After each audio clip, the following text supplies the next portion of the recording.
All right, y'all. Peace to everybody listening out there. This is a lesson that was taught. I think it might be helpful for some people, man. If y'all feel it, I hope y'all feel it. If y'all don't, well, that's cool too. So let's go to Matthew, the 25th chapter, and this is Christ talking about the kingdom of heaven. So he said, "Then the kingdom of heaven will be like 10 virgins who took their lamps and went to meet the bridegroom. 5 of them were foolish and 5 were wise. For when the foolish took their lamps, they took no oil with them, but the wise took flasks of oil with their lamps. As the bridegroom was delayed, they all became drowsy and slept. But at midnight there was a cry, 'Here is the bridegroom, come out and meet him.' Then all those virgins rose and trimmed their lamps, and the foolish said to the wise, 'Give us some of your oil, for our lamps are going out.' But the wise answered, saying, 'Since there will not be enough for us and for you, go rather to the dealers and buy for yourselves.' But while they were going to buy, the bridegroom came, and those who were ready went in and with him to the marriage feast, and the door was shut. And afterward the other virgins came out, saying, 'Lord, Lord, open to us.' But he answered, 'Truly I say to you, I do not know you.'" So this verse correlates with this verse in Matthew 7th chapter.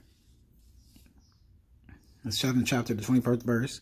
This is Christ talking again. "Not everyone who says to me, 'Lord, Lord,' will enter the kingdom of heaven, but the one who does the will of my Father who is in heaven.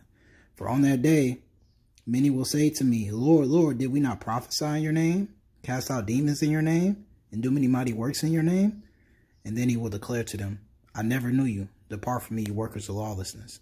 And some other translation says iniquity. And iniquity is sin, which is transgression of the law. And so when you see this, you're like, people be like, "Oh, we don't have to follow the law. What do you mean?" Like, and it's like people quote Galatians 3 or whatever, and I'm like, okay. People like to quote Paul a lot, so let's go to one of Paul's letters. This is 2 Thessalonians. It's 2 Thessalonians chapter 2. This is talking about the man of lawlessness.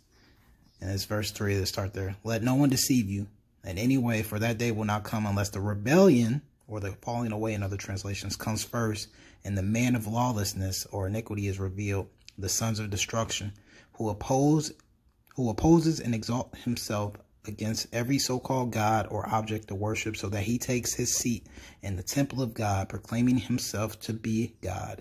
Do you not remember that when I was still with you, I told you these things, and you know what is restraining him now, so that he may be revealed in time. For the mystery of lawlessness or iniquity is already at work. Only he who now restrains it will do so until he is out of the way. And then the lawless one will be revealed, whom the Lord Jesus will kill with the breath of his mouth and bring to nothing by the appearance of his coming." Talking about his second coming.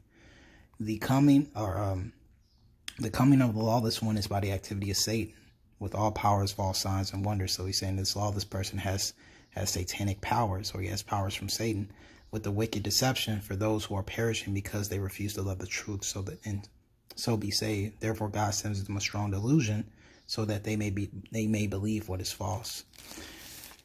Ooh, okay, that's a lot. So that right there is talking about that man of lawlessness, or man of iniquity.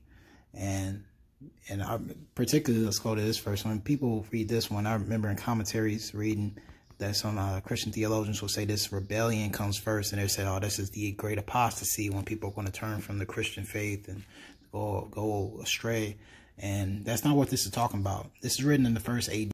This was written in 1st century AD. So you got to put yourself in that situation. What happened around that time?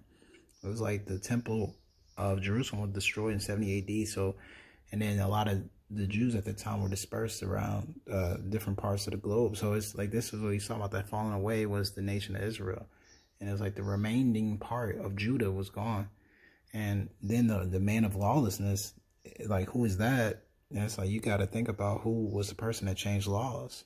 Like in Daniel, the 7th chapter, who was the man that changed the times and the laws, who made the day of worship or the day of rest from Saturday to Sunday.